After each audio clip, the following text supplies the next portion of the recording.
I was truly terrified. Like, I wrote a lot of that. It gets me choked up now.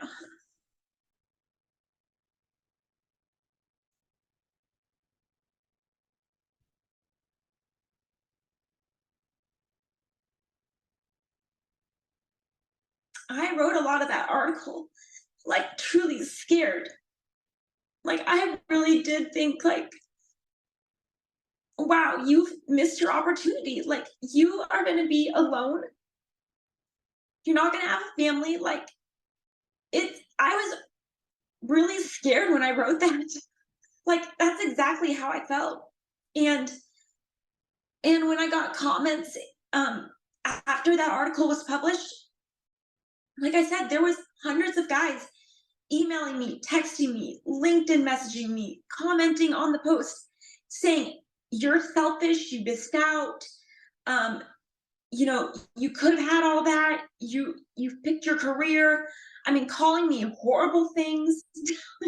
I mean, it was awful. I sat in bed reading these comments and I was like, oh my God, you know, they're right.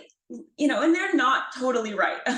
I don't think I'm a horrible, selfish person for not wanting to have children in my 20s and not wanting, to have children during that marriage.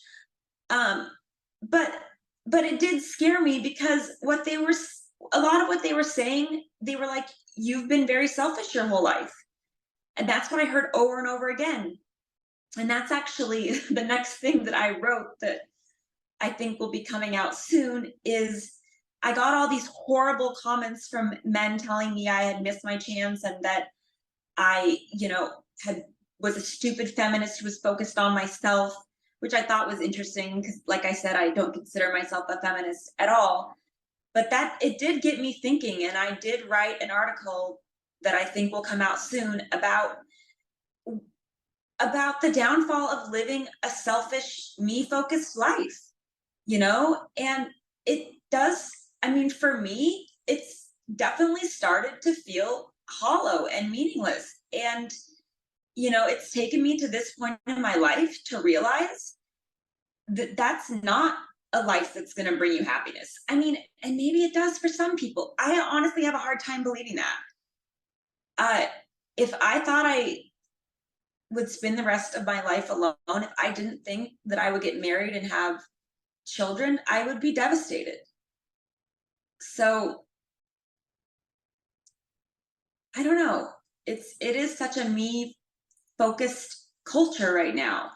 It really is. And I just think a lot of us are missing out, and I certainly have felt like that the last um, year and a half. And I thank God that I realized it in time because I don't want to wake up at, 60 by myself and go, well, I had a lot of fun. you know, it's like I want to wake up 60 next to the love of my life, raising a family, doing the things that are really important and the things that really matter.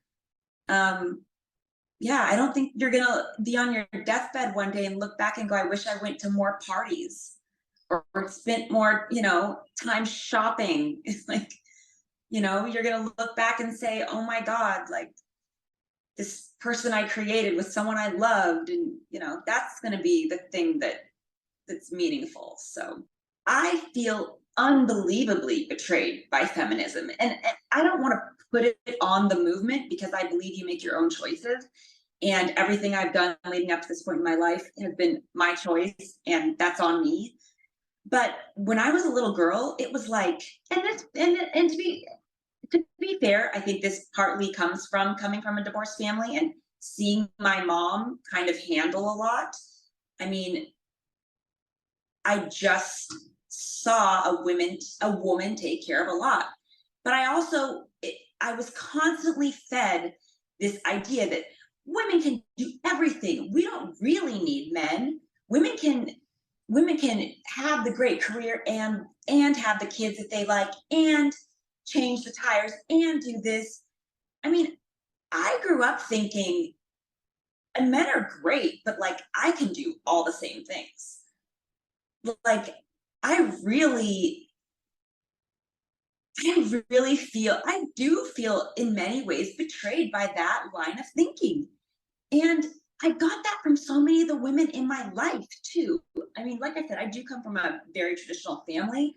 So I wouldn't say so much from family, but just a lot of like the older women in my life, I kind of want to go back to some of those teachers and coaches and say, what the hell did you mean by that? Because women can't do it all. We can't. Such a lie.